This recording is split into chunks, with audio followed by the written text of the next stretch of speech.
Good morning. Hi, everybody. Thank you so much for joining us today for our virtual Meet the Expert session. My name's Morna, and I'm part of the My World of Work Live team with Skills Development Scotland. My World of Work Live is about helping you to understand future careers and what skills they might need. So, in today's session, we're going to cover an overview of the life and chemical sciences sector. We'll have a look at some of the opportunities within that sector. We'll be speaking to our expert for today, Tammy Piper from the Cancer Research Edinburgh Centre, and you'll also have the opportunity to ask Tammy any questions about her career journey and the life and chemical sciences sector that she works in. So I'd like to encourage you to get involved as much as possible throughout the session today, so please use the question and answer box to ask us any questions, and we'll try and answer as many as we can possibly during the session. This session will also be recorded, and that's so that young people who couldn't make it on today can still access the resources, and it will become available for everybody to watch on the My World of Work YouTube channel. So that means you can go back and rewatch everything that we've been speaking about today. Also, please don't worry, anything that you ask today can be anonymous. If you prefer, you just select that option on the Q&A box. So before I introduce you to our expert for today, let's have a wee look at some of the information for the life and chemical sciences sector. So we call this labour market information.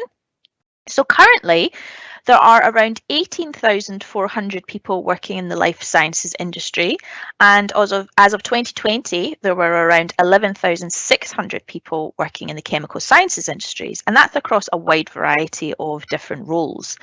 We have around 240 chemical sciences companies here in Scotland. And for the year 2020, the average salary for job postings within those sectors was roughly starting at £30,000.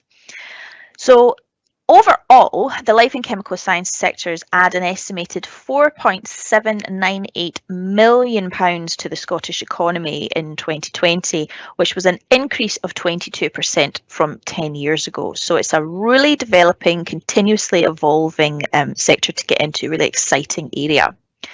But what does the future for life and chemical sciences hold? Well, for the 2019 to 2029, we're going to need a further 29,900 jobs for life and chemical sciences, and that could be anything from lab technicians, production engineers, scientific lab assistants, all these kind of roles, because it's such a wide, varied sector. And there will be an estimated 11% growth in those industries by 2030. So joining us today is Tammy Piper from the Cancer Research Centre. Now, the Cancer Research Centre brings together cancer scientists and clinicians from all across the University of Edinburgh. And Tammy is the tissue bank manager and senior biomedical scientist for that centre. Now, Tammy had quite an interesting route in her career, originally studying marine biology and then trained in pathology science with the NHS before joining the Cancer Research Centre in Edinburgh in 2006. But I feel it's only fair to let Tammy give you far more detail about her career journey. So I'll pass you over to Tammy now and we can get a little bit more information. So good morning, Tammy. Thank you so much for joining us for today. It's wonderful to have you. So if you're able to kind of give us an overview of your role. Hi, good morning. Thanks for having me. So on a day-to-day basis, my job as tissue bank manager is to organise the collection of tissue samples for patients in breast cancer clinical trials. And these trials can be worldwide. We have patients in our trials from Australia and China and all across Europe and America. And then I make sure they arrive in our lab safely. I log them. We might process them further into other things, making glass slides, tissue microarrays, extracting DNA. And then we also ship them to collaborators to do additional research. So I do a lot of that on a day-to-day, but occasionally we'll get a small project. This week I've been sat at a microscope counting fluorescent dots for the first time in about 5 years. So, you know, it's all different sometimes as well. Sounds quite an incredible work that you go to. What I find quite interesting is, as I said, you studied marine biology, so it's a bit of a random change that you've gone through. So can you tell us a little bit more about that? Yes, so I studied marine biology because I grew up in a seaside town and I loved fish, and it was like mid to late 90s and everybody was all about, you know, saving dolphins and things. So I studied it and I got my degree, but I didn't have any lab experience. So when I left university, I wanted to go into conservation genetics or something like that, but I didn't have any practical lab experience. So I applied to the local hospital, had a medical lab assistant or MLA job going, where you kind of like file slides, empty the bins, change the buckets of chemicals, that sort of thing. And I applied for it and they said, well, you've already got a degree, so why don't you train in to become a biomedical scientist? And I thought about it and I thought, well, it's not what I chose to do, but they're going to pay for the course and then I'd be employable at hospitals all across the UK. So that's how I ended up doing that. So I trained in cervical cytology, so I used to screen cervical smears. Again, a lot of microscope work. And then a job opened up in Edinburgh for somebody to do a lot of microscope work for one of the breast cancer groups, and that's how I ended up here. Wow, gosh, that is quite a different route that you've gone down. Fantastic. Well, thank you for kind of giving us a bit of a starter insight. So we've already got a few questions coming through. So question and answers are open to everybody, so please keep them coming in. So just to kind of give us an idea of your role, sort of what are the most valuable skills in your role, do you think, and what do you use on a day-to-day basis? One of the most valuable skills that we have and that we look for in our technicians, for example, is a really good attention to detail and being organised. Because we work with patient samples, we have to follow a lot of regulations because it's human tissue, for example, and we have a lot of data protection regulations to adhere to. So being able to track what happens to the sample, being able to label it properly, file it properly, be able to keep good records. These are the sorts of things that are really important in our job, because we could be inspected at any time. We could have somebody say, where's this sample? And you have to be able to go through the records. But also we also double check each other's work a lot as well. So you have to be able to spot a mistake, and you might have like a couple of hundred samples and you've got to double check the numbers match up with a list. So an eye for detail is really important. And I'd say good computer skills, not like programming or coding or anything, but even just very good being able to write a report, being able to use Excel. These are kind of very good skills for our job as well. Sounds good. Sounds quite, as I said, quite varied as well. So that's good. So see, when you're saying about having all these tissue samples, like, is it kind of like in the movies, like you just think it's these massive big vats of liquid nitrogen that they're kept in? Like, how are your tissue samples stored, for example? Anybody who wanted to come into this thinking it's like the movies will be slightly disappointed. It's very I have yet to, because I work in pathology, I've yet to see any pathologists who look like any of the TV show doctors from Casualty or anything. They don't look like that at all. But no, the samples we get are called formalin fixed, paraffin embedded. So when you have a piece of tissue removed from the body, there are different ways of preserving it to do your work. You can either freeze it, say in liquid nitrogen, or you could put it into this chemical called formalin. They use for embalming, and then we get the samples in a little wax block. It's like an ice cube in a way. And so we just have drawers and drawers of those samples. And then when we're going to do our research, we want to check the samples got breast cancer in. We cut and stain a slide. So we have drawers and drawers of glass slides. And when we extract the RNA and the DNA, those samples are kept in little tubes in a freezer, but it's just I say normal freezer. It's a -80 freezer, so it's quite big, like a shop freezer. Mm-hmm. You have to wear special gloves to open it and stuff, but we don't actually handle many liquid nitrogen samples in our lab. Oh, right, okay. So no big vats if you, of anything. if you were thinking it was going to be like sort of Jurassic Park styley, that kind of thing, not quite where Tammy is. Not my lab. No, we do large phase 3 clinical trials, which means each of our trials have about 4,000 patients. So wow. We have lots of cupboards and drawers, unfortunately, all at room temperature. It's not very exciting. It looks like a normal cupboard until you open it, you know. Sort of about what's behind the scenes. So you were saying that all your tissue samples come from obviously all over the world. So it's not just maybe like Edinburgh based or Scottish based. Mm-hmm. Like, so where's the farthest afield tissue sample that you've got from? So some of the trials we do, because we need to have 5,000 patients, some of we do collaborations with like European trial centres. Right. Like, the Netherlands has one at Leiden. So we collaborate with them, but we keep all the tissues in our tissue bank in Scotland. And the reason being that a tissue bank in Scotland doesn't require a human tissue authority licence, whereas ones in England and Wales do. So we're more attractive. Although we still work to exactly the same regulations, there's just one less piece of paper that we need for Scotland, so we're more attracted by that. But I'm trying to think, we did samples from China, but the samples actually had to stay in China, but we had to send our pathologist out to China to do the work. So I didn't get a trip to China, unfortunately. Australia has sent us some samples. I think we've had some from New Zealand as well. I'm trying to think where else. We had any from? I don't think we've had any from America. We might have had some from Canada.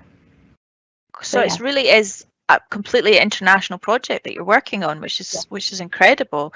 So is this is actually a good question that's come through. Like, is your job with the University of Edinburgh, or is it specifically with cancer research? Like, is there a crossover with funding, or do you work for both of them? I'm employed by the University of Edinburgh. The way it works is that each of our trials gets a grant or funding, and that could be from the Medical Research Council, so it could be from CRUK, it could be from the Wellcome Trust. So they give us a grant, a pot of money with which to do the project, and that has to pay for staff and consumables, and then the university takes a bit for the cost of light bulbs and electricity and things like this. So we're kind of funded by grants that will last the length of the project, and then we have to find another project and get more funding for that grant. So sometimes you'll see jobs advertised which will say 18 months, for example. And that just means that the project's been funded for somebody to work on that for 18 months. But when I moved to Edinburgh in 2006, my original contract was for 12 months, and I'm still here.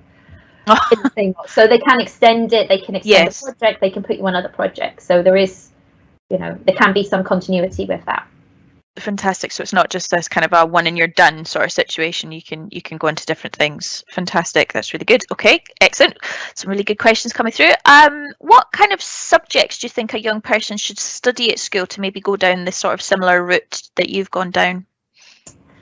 I think maths and science and English are important to study. You don't necessarily have to get the most amazing grades at them, depending on what type of science you want to go into. I mean, I suck at physics, I really do. That's the truth.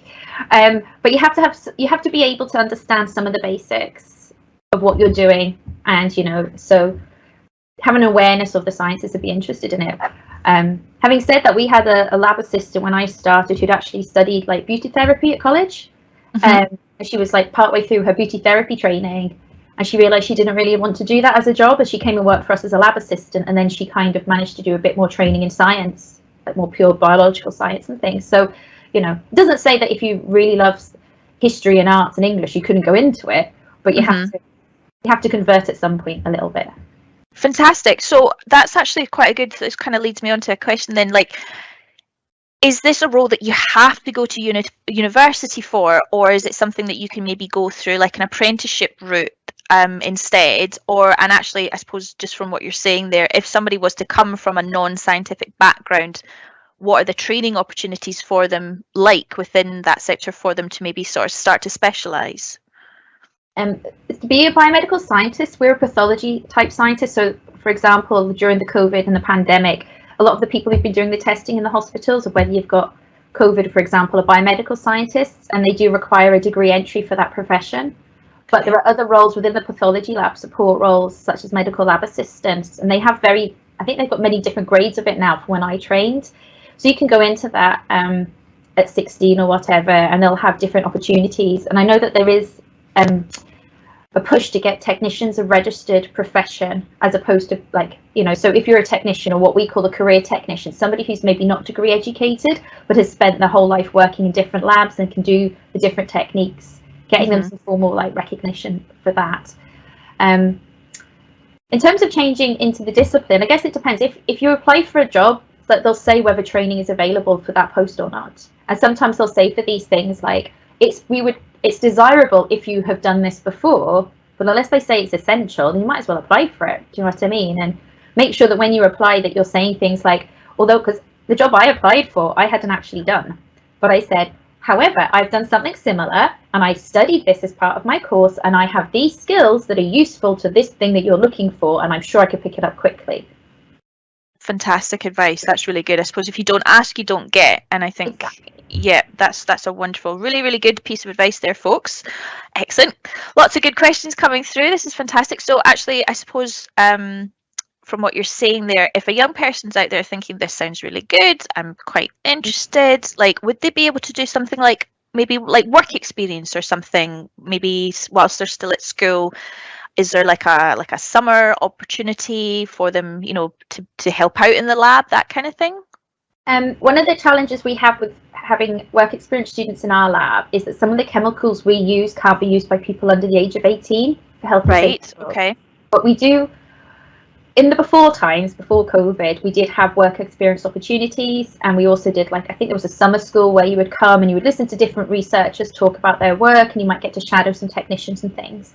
I'm not sure when we're going to start that up as an institute ourselves, but a lot of like universities and other places will have some sort of, or research institutes will have some sort of open days, for example, where you can go and you can have a look around and see what they're doing. And that's a good way to meet people and chat to them about their work and see what opportunities are available at a local level to where you are. Fantastic. I had one friend, she wanted to work in a lab, and she wrote to the Botanic Gardens in Edinburgh and just worked for them as a volunteer in their plant science bit at the back, just to get experience. So I think, you know, write to these people and ask them, do you have work experience opportunities? You know, could I come and work for you for 2 or 3 weeks of my summer holidays? You know, that's actually really good. That actually ties in with another question here that someone's saying that if they wanted work experience, like if they couldn't do it with you, like where would be other maybe good places for them to go to get this kind of work experience? So you're I would just write to them, yeah. write to whoever you can find locally that does what you're interested in. That's good. There may not be an opportunity now, but it doesn't mean that, you know, a new project might not come along, or they might have they might say, actually, we've got this thing that we need doing, you know, we could get somebody in as work experience to do this, or, you know. Fantastic. Excellent. That's good advice there. Okay, so this is quite an interesting one. Someone's saying, is there anything that you do for your role that you never expected to be part of? Ooh.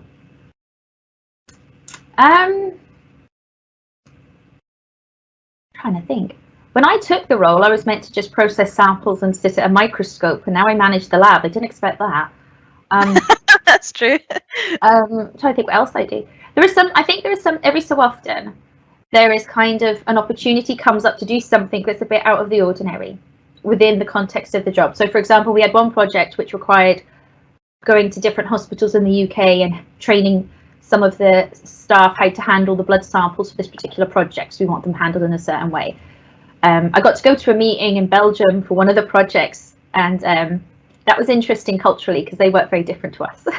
Oh, okay. Like, we've got a list at the airport of things like if you go to a business meeting, you've got to have a cardigan or a jacket on, and you mustn't take it off any point in the meeting, and you must have shoes with shoelaces because it's considered more professional. So that was quite fun. And then sat there and watched somebody else from another part of Europe just sit there and take their jacket off and fall asleep in the meeting. That was unexpected. And then you were like, no, that was like, we were all just like, that was rule number 5. We were all just sat there going like, what are you doing? So yeah, but I also get to like do different things, such as this, for example. I was interviewed for a podcast a couple of weeks ago, randomly, through something that I put on Instagram about my job, and somebody asked me if I wanted to be on their podcast. Not about my job, just about other stuff, but you know, so unexpected things happen all the time. That's very true. That's very true. Don't say never sort of turn down an opportunity, I suppose, is there. Yeah. Excellent. So actually, I suppose that kind of ties in quite nicely. Like, what are the most enjoyable parts of your job then, Tammy? I quite like my microscope work.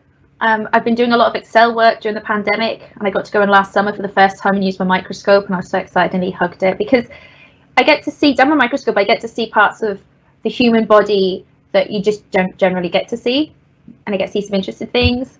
I've managed to set like my fluorescent microscope back up literally last week, got it out of a cupboard, got a table, set it all up.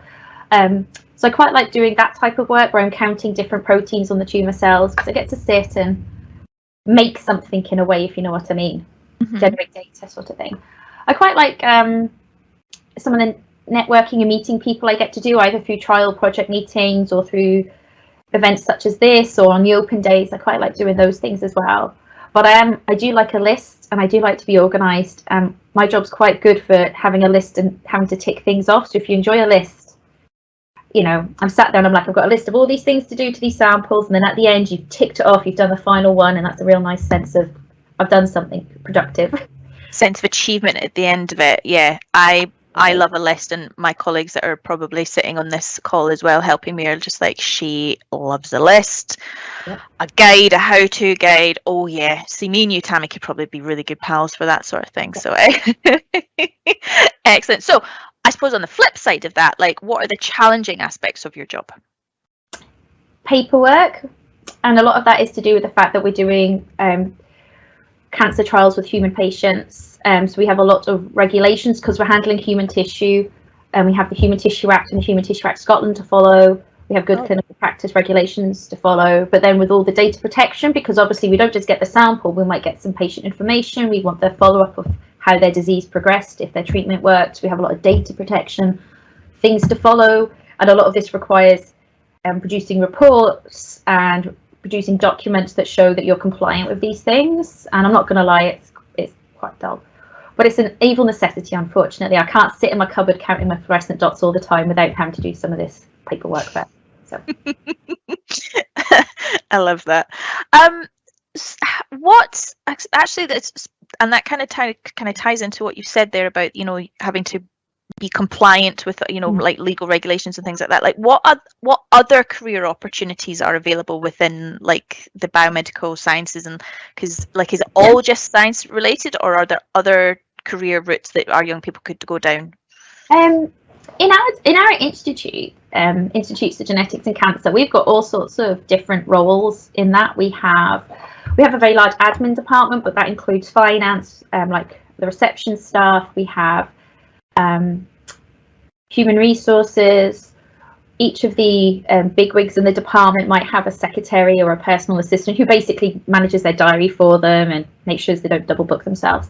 We've also got a lot of IT support as well, because a lot of the research generates lots of data files, and I'm not going to lie, some of the bigwigs don't know how to turn the computer on, so it's a lot of IT support like that. We also have what we call the support services. So these are people that we would call, say, as wash up. So it's kind of like science janitors in a way. They come around, they collect the glassware, and it has to be cleaned and used like in an autoclave and sterilized. And they help restock the shelves. There's that department. We have one called scientific workshop, which is quite curious. So if you're trying to plan an experiment and you don't have the right equipment, and you need, for example, a box that holds a certain size tube that none of the tube racks in existence will fit, you can go to them and they'll make it for you. So it's actually like, I imagine it to be like a shed full of tools and random bits of wood and plastic. I've not been in there. And you just ask them, you fill a form and you say, oh, I need this box to fit a tube that's big, and they'll go and they'll fix it, and they'll try and hodgepodge stuff together for you, which I think is quite a curious department to have. That's sort of kind of like, I suppose, a creative aspect, maybe like a product development aspect from like that side as well. Crafty engineering side to it, I guess. Yeah, excellent. That's kind of reminds me of the exhibit engineers when I worked at Glasgow Science Centre, and if you didn't have something, you'd go and speak to them and they would just miraculously make this thing for you, and you'd be like, cool, that's exactly what I wanted. Very good. I suppose as well, from what you were saying before, you would have maybe like quite a big, maybe like a legal aspect to your work as well, if you have to obviously be, you know, be compliant with the like regulations and things if you're working with tissue samples. So maybe that's another career route for our young people. We also have to be there's a lot of ethics. We have to be ethics. Yeah. So that's another aspect to make sure that we're compliant with ethics and QA, or quality assurance. There's a lot of QA going on in the life sciences, where you have to make sure that what you're doing is above board with all the regulations, but that also it's to the document, to the standard method used to make your results reproducible. So you get a lot of what they call quality assurance roles. I joke it's the person with the clipboard who comes in to check that you're doing everything that the way it says it should be done. And that's another area that, like, in the sciences, is not specifically bench-based science, but it is also a very important role. And I see jobs for QA people all the time in all the different like science companies, you know. That's fantastic. That's a good thing to know then. So quality assurance, that's maybe a good route there. Okay, fantastic. So many questions. Okay, so going back to what you're saying about your clinical trials and things like that as well, the young people are asking, sort of on average, how many phases are there in a clinical trial? And like, sort of, if you like, what does each stage of that comprise of?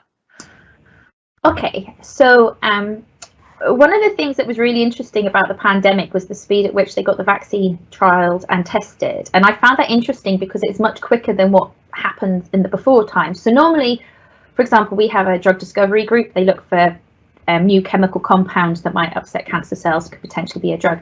So they'll do some experiments first on tissue cells in a dish, and then they might do some work on some mice models. And then they'll say, right, we've tested its safety. We want to put it into human participants. They'll do a phase 1 clinical trial.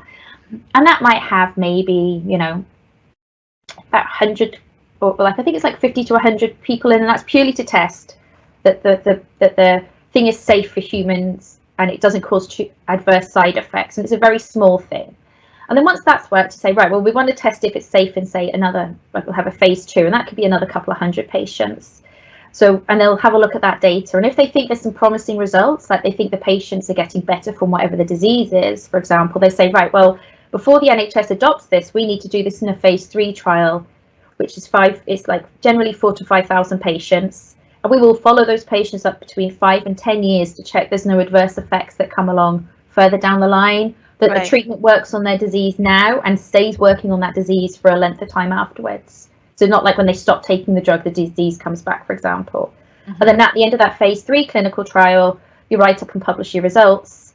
And then what you do, if before, for example, NICE, who are the National Institute of Clinical Excellence, they're the ones who approve things to be used in the NHS, new treatments and things, they ask for a meta-analysis, which is where you get our phase 3 clinical trial data with another 2 or 3 trials from anywhere in the world that had a similar group of patients and a similar idea, and you analyze all of that data together in a meta-analysis, which is like 15,000 patients. And then if it gets a thumbs up from that, then NICE would recommend it once they've done a cost, like how much is it going to cost the NHS as well. So that's kind of the lifetime of getting a new drug to market. So it can take like 10 to 15 years to get a new cancer treatment from the idea at the bench into an actual hospital.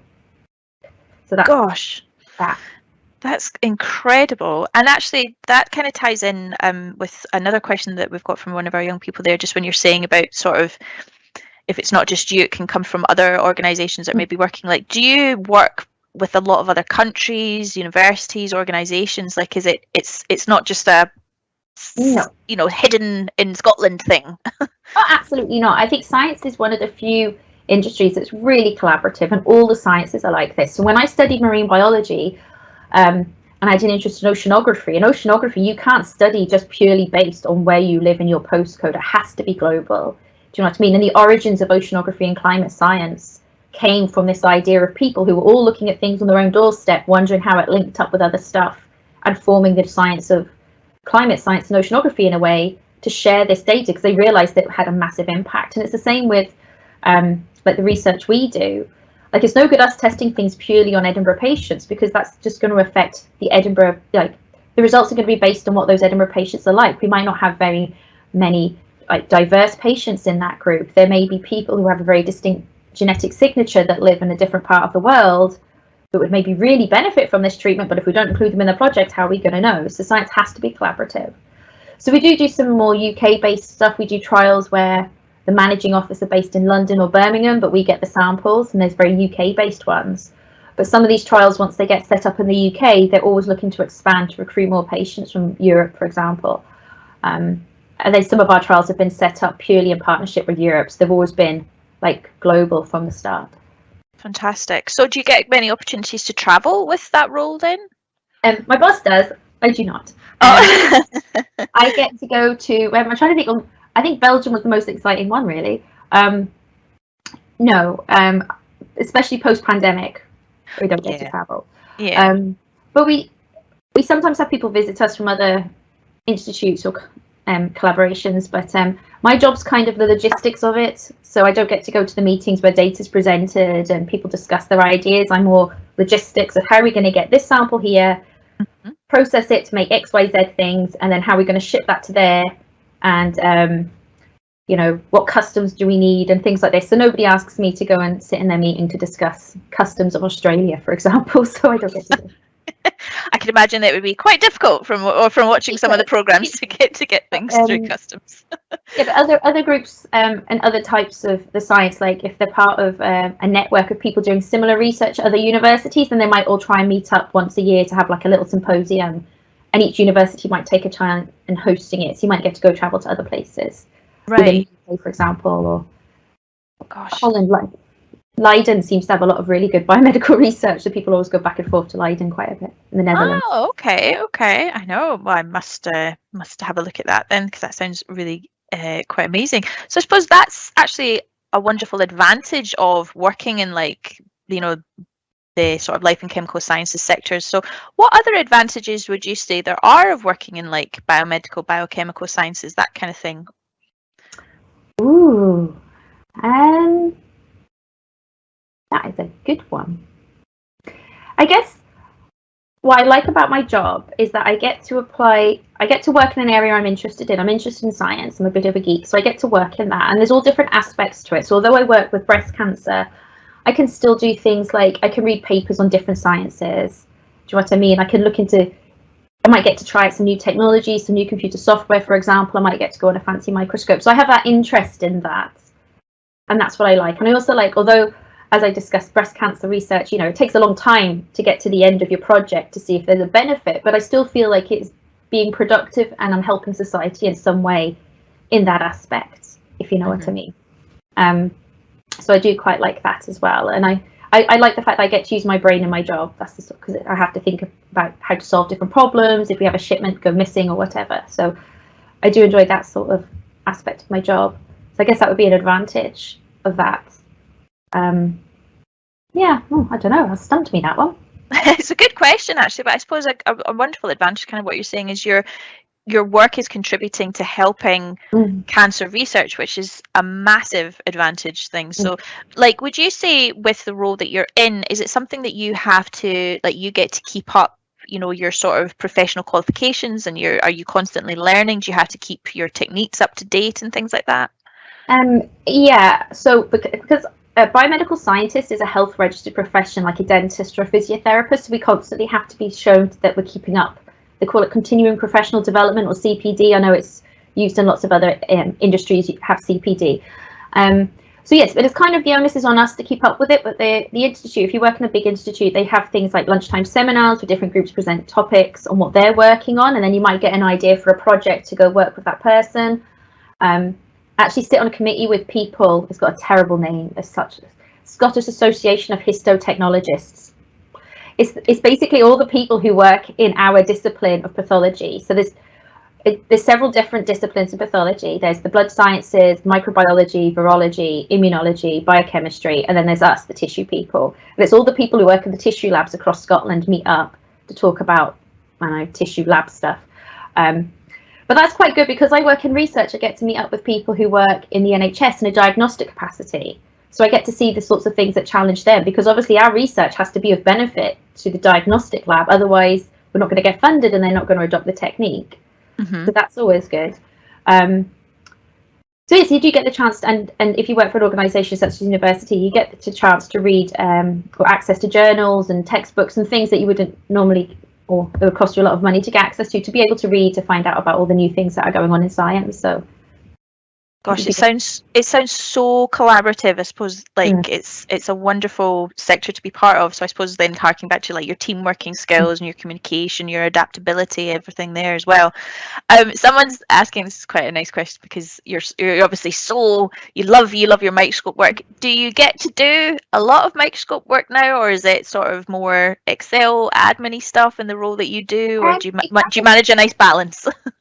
It spits and starts, really. It depends on what projects we have. So the things we use the microscope for, we use it to look for the tumour cells in the samples to make sure that the sample we've received is good enough to include in the project, because if not, we send it back and ask for another one. So I get to do that, and then I also get to count either brown dots, different proteins in the tumour cell, or fluorescent dots. And this is the first time I've used my fluorescent microscope in about 5-6 years. It was in the cupboard on the far side of the hospital. I had to wheel over a trolley to get it and blow cobwebs off and all of that. But then what part of my role is that we used to sit at a microscope and count the brown dots. The brown because we've stained them brown, not because they're naturally brown, if that makes sense. And part of my role has been trying to find computer software that does that for me instead, because it's quicker and can count more cells more accurately. Okay. So although my microscope time sometimes isn't as much as I would like, it's been replaced with some image analysis software. which is kind of doing what my eyes were doing before, if you know what I mean. So that time has increased. And a lot of the Excel work I do is based around cleaning the data generated by the computer software. Does that make sense? Yeah, no, it does. And actually that's a really good thing to sort of then touch upon. Would you say that in your role or in the sector that there are now more, it's more of a lean towards like machine learning? Like is there more opportunities there in that sort of, because then that's a potential data science, like is because that's a potential route for like our young people to think, oh, okay. Data sciences, and it's the crossover between, so the software that we use was originally developed by a German IT company, and they wanted to make a software that could analyze our images and count how many brown dots, for example, and how many cells there were in an image. But they weren't biologists, so they designed the software and they worked with us because we had to explain to them, well, actually that's great, but that's not actually a cell, for example, or that's not the right. So there's kind of this collaboration between like more IT based and mathematical based disciplines with, say, the chemical sciences or the biological sciences, and you have got this area of overlap like in computational biology. So like when I started, we had one guy who was a computational biologist in 2006. Now we have, every group has one. Do you know what I mean? Like being able to handle data, to do some programming, to be really good with that side of IT is really, there's been a real shift even in like biomedical science towards making sure you have a lot of computer-based, or that's the word, computer literate stuff, but like in the programming sense, for example. So yeah.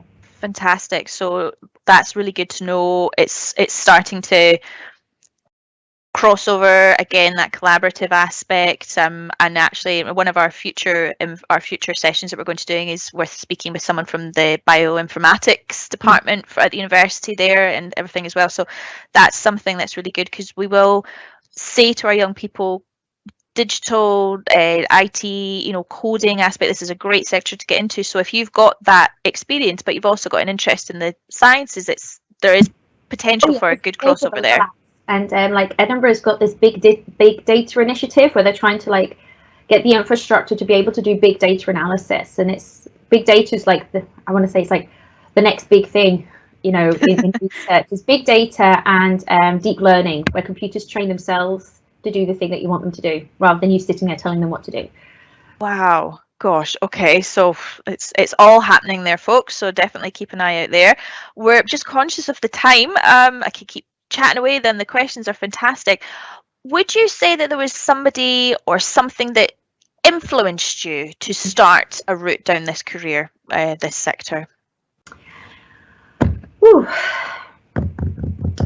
When I was a student, when I was studying marine biology, my housemate was a computer scientist, and she's like super smart. She was on her 3rd degree. That's how smart she was in computing, And I talked to her and I said, well, why did you choose this? Because she originally studied maths and then she did artificial intelligence at Edinburgh. And I said, why did you choose to do this? She goes, I didn't. She said, I had an opportunity. I saw an advert that said, we want people to come and study computational biology. And she said, and I thought, you know what? Why not? And so that's how she did. She just saw an opportunity to do those sorts of things. And I thought that was a really good way of looking at your career, particularly in science, because the things I studied, because it was a while ago, some of the things I studied weren't necessarily, they've kind of been overtaken by other things and other techniques, for example. So you can't say I'm only going to work, like I couldn't say I'm only going to use my microscope and I'm never going to get a job that doesn't use my microscope, because people are replacing microscopes with computer software. So you have to be able to change with it. And I think taking advantage of opportunities opens the doors for you a lot more in a career progression type way. I never sat there and said, oh, I want to be a pathology scientist when I was younger.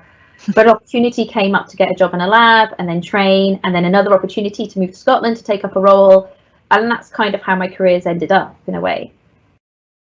Wonderful. So I suppose it's just, I think that's a nice way to look at it, is sort of speaking to other people and hearing about it as well, because it's not just, as you say, your flatmate might be doing something different, and your friends could very well have different interests from you. So I think just to finish up, to get an idea from your personal sort of experience there, Tammy, like what what advice would you give to a young person that's sitting listening to what we're doing today, and if they're interested, like, what do you think it would be a best piece of advice, maybe something that you would have liked to have had thinking about the next steps in their journey through education and into career?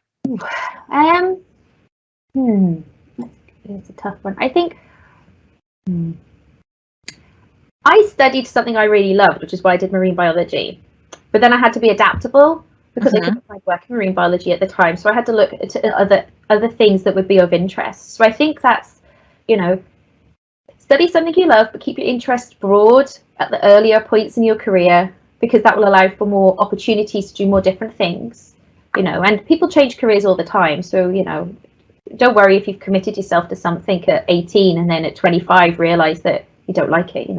People retrain all the time, and this, particularly for this generation, there's a lot more opportunities to retrain and switch than there was for when I was at school. So that's very, very good advice, actually. No, definitely, I think that's fantastic. We will have to come to an end, unfortunately. As I say, could go on forever there. So Tammy, that was fantastic. Thank you so much for joining us today. That was a wonderful insight there. I found it so interesting. As I said, I could keep you chatting forever. So I hope our young people out there found it interesting as well. So before we finish up, just to say, if you need any more information, career advice, guidance on all things career related, just speak to your school careers advisor. So they'll be a good first point of contact for you. Have a look at our website, myworldofwork.co.uk. So that'll give you a lot of career profiles, maybe give you some ideas about the subjects to take, the pay that you might get, the skills that you'll need. So you'll even find some tools that'll help you understand your strengths, and with all those job profiles to have a look at. And also a good thing to point out here as well, with Scotland hosting the Climate Change Conference, please also have a look at the Green Careers page on the My World of Work site. So that'll give you a good starting point for how current jobs are evolving to become more green and ecologically beneficial for the Scottish economy. So it's not just all these brand new jobs that will be created, it's also thinking about how current jobs will have to evolve and develop to become more green. So have a look at that. The website link is up there as well. If you want to have a think or learn about any more of Scotland's sectors or how to get into those areas of work, we have the apprenticeships.scot site, fantastic site to have a look into. So some examples of apprenticeships that would be available and related to what Tammy's been speaking about. You could do a foundation apprenticeship in scientific technologies. So that's an excellent way to start your career or learning about the benefits of STEM, so how it can expand your development and potential. So that's a foundation apprenticeship that you would do whilst you're still at school. Then you have a modern apprenticeship in life sciences and related scientific industries. So if you're interested in something like healthcare or research, such as Tammy, and you can contribute to Scotland's continuing advancement. And then there are also apprenticeships in data science as well. So like what Tammy was saying about, the crossover between the sciences and the computational side. So have a look onto that site as well. As I said at the beginning of the session, it's been recorded, so you can view it as many times as you want at a later date once it's edited and up on our site. And you can also have a look at the list of future sessions that are coming up. So I hope you can join us for some of them. So once again, massive thank you to Tammy for joining us. Thank you to everybody out there as well. I hope you enjoyed it, and we'll see you again on another session very, very soon. Have a great day, everybody. Bye.